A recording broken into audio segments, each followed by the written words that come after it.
you ever wondered why we measure a day in 24 hours? It's a question that rarely crosses our minds, yet it dictates every single moment of our lives. Why not 10 hours or 100? The answer is deeply rooted in history, astronomy, and ancient civilizations that decided, thousands of years ago, how we would measure time. Let's explore how the Egyptians, Babylonians, and a curious instrument called the merket set the stage for our modern concept of a 24-hour day. The Egyptians laid the foundation, but they weren't the only ones to shape our concept of time. The Babylonians, another ancient civilization renowned for their mathematical prowess, took timekeeping to the next level. They operated on a base 60 system, essentially the precursor to our 60-minute hour and 60-second minute. While the Babylonians didn't directly invent the 24-hour day, their influence on how we measure smaller units of time is undeniable. Why base 60? Just like 12, the number 60 is incredibly divisible. It can be evenly divided by 1, 2, 3, 4, 5, and 6, making it incredibly versatile for calculations. This system was used for everything from counting goods in trade to measuring angles and time. When the Egyptians' 24-hour day combined with the Babylonians' base 60 system, it created the structure we still use today. 24 hours in a day, 60 minutes in an hour, and 60 seconds in a minute. The Egyptians may have pioneered the 24-hour division of day and night, but it wasn't until centuries later that this system became universally accepted. The Greeks adopted the 12-hour daytime division from the Egyptians and improved timekeeping by refining sundials. Later, the Romans continued to use this division, but their hours were seasonal.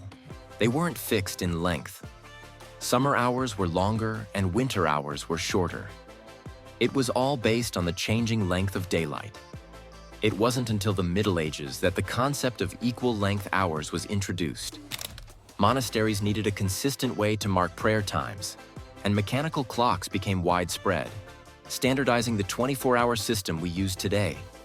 By the 14th century, clockmakers had perfected mechanical clocks that could accurately divide the day into 24 equal hours.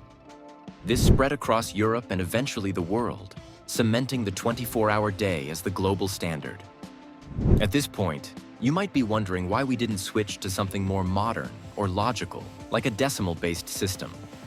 The French actually tried this during the French Revolution. They introduced a decimal time system with 10 hours in a day, 100 minutes in an hour, and 100 seconds in a minute. However, it didn't stick. Why? The 24-hour day was already so deeply ingrained in society, and it was tied to celestial rhythms that were hard to ignore. The Earth takes roughly 24 hours to complete one rotation on its axis. So while the number 24 may seem arbitrary, it actually aligns well with the natural world. Changing it to something more efficient would have been more disruptive than helpful. Plus, let's face it, humans are creatures of habit. Once we adopt a system that works, even if it's not perfect, we're reluctant to abandon it.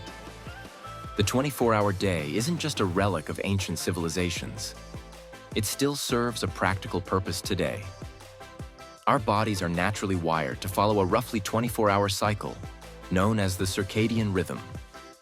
This internal clock regulates everything from when we feel awake to when we get sleepy. It's not a perfect 24 hours, closer to 24 hours and 15 minutes, but it's another reason why this division of time has persisted for so long.